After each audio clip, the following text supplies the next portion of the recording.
It's but all these arts to me are connected. That's the strange thing about my art, like chess, Chinese martial arts, jiu-jitsu, surfing, foiling.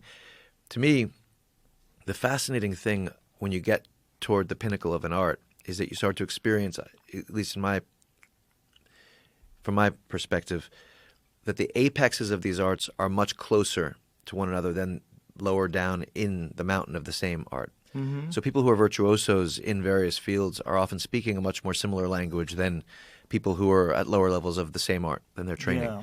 And like when I think about chess, I related to chess through core principles, and those principles manifest in the martial arts. I remember that I had this when I wrote my first book, my second book, The Art of Learning.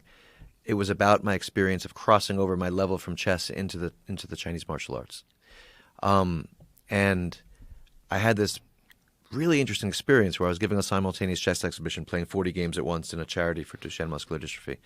But I was at that point I'd been training martial arts for 2 years, and I had not been. I'd kind of moved. I was in the transition away from chess during that period, and I had this realization that I was winning these chess games, playing 40 games at once, but I was not playing chess. I was feeling flow, riding space left behind. I was riding the energetic wave of the game like I would if we were flowing on the mats. But I was making chess moves.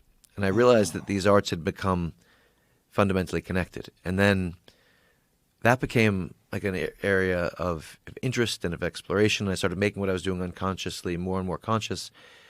And now when I relate to like chess, I don't move chess pieces anymore, but chess is manifest in everything that I do, as is jiu-jitsu.